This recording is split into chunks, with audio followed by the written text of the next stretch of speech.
Smoother than Manny Pacquiao sometimes when we touch. Welcome to Lo-Fi Quasi-Visual Podcast number 8. My name is Bobby Noname, aka Coconut Milk.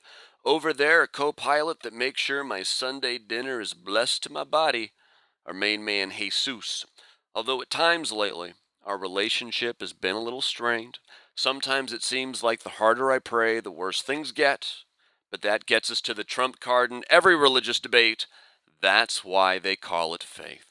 Being unemployed, fantastically lame, and frankly, I'm not very good at sitting around and waiting for someone to give me an opportunity. A little more on that in a minute. But first, the most amazing thing that happened to me this week. T and I go out with the newlyweds for chicken wings on Saturday. We walk into a bar in another sleepy Rhode Island beach town, and the name was something like Poncho O'Malley's, but on the door for sure said the Irish Pub with Mexican Grub. You cannot make that up, the Irish Pub with Mexican Grub. Anyway, we sit at our table, and I see something oddly familiar hanging on the opposite wall. What the hell is that? That looks like an Arena Football Spokane Shock banner. Holy balls, that is a Spokane Shock banner. But what is it doing here in Narragansett, Rhode Island? So we track down the owner, George, and he informs us that the quarterback for Spokangelis is actually from Narragansett and loves Jorge O'Doherty's The Irish Pub with Mexican Grub.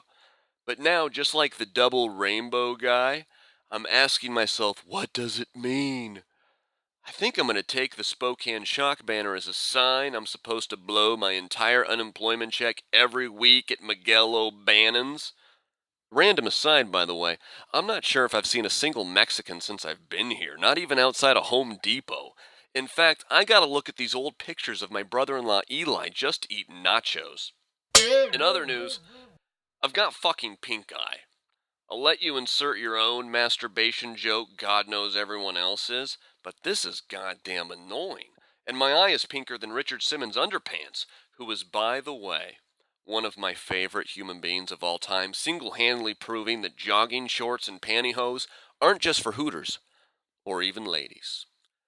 I do have an announcement that will surely require you bust out the Ambien at nighttime, but I'm taking next week off from the podcast for a couple of reasons. Aw, you're too kind. Firstly, Tifa and I are traveling to upstate New York for a Warrior Dash, 3.2 miles of moderate challenges, mud crawling, obstacle climbing, fire jumping. Then I think there's hopscotch or apple bobbing or cheese spreading. I don't know for sure. I've never done it before. And secondly, I got to take a week to figure out my spiel. I got to find an open stage and an open mic and tell some of my dumb jokes, which has always been hard for me because I do have a touch of social anxiety disorder, but I have to do it. I have to make an opportunity for myself. No one's going to hand me a job out here, not that I expected anyone to, but at some point, you got to find a way to try to make your own luck, right? And sometimes I feel like I can count the number of people that still believe in me on one hand, but as long as my family has my back, I don't much care, or at least that's what I tell myself.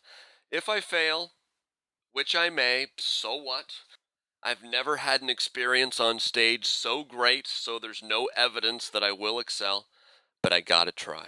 I gotta go down swinging if I'm going down.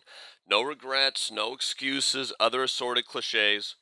Because while failure is totally within the realm of possibilities, quitting, for me, is not. Hell, I'm so opposed to quitting that I won't even quilt. Or for that matter, do anything quick. Except for masturbate in public, because unlike the bedroom and frequent public masturbation, quickness is a virtue. Otherwise, you'll weird out the kids.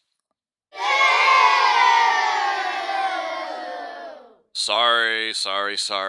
The humidity, I think, is starting to drive me a little batty. According to the Providence NBC affiliate Weatherman, on the Humidity Misery Index, which is seriously how they forecast humidity, the Misery Index, we're currently somewhere between sandpaper condoms and a Justin Bieber IMAX in 3D, so we're all trying to survive. Which brings us to the resurrected Scientology slight of the week. Hooray!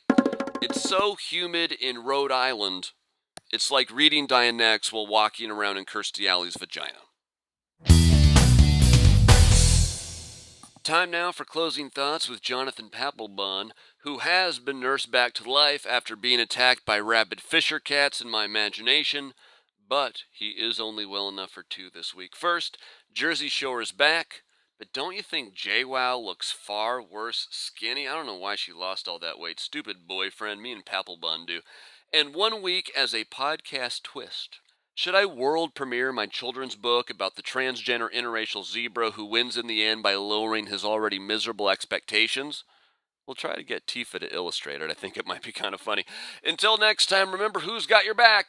Coconut milk. And watch out for the bull walrus.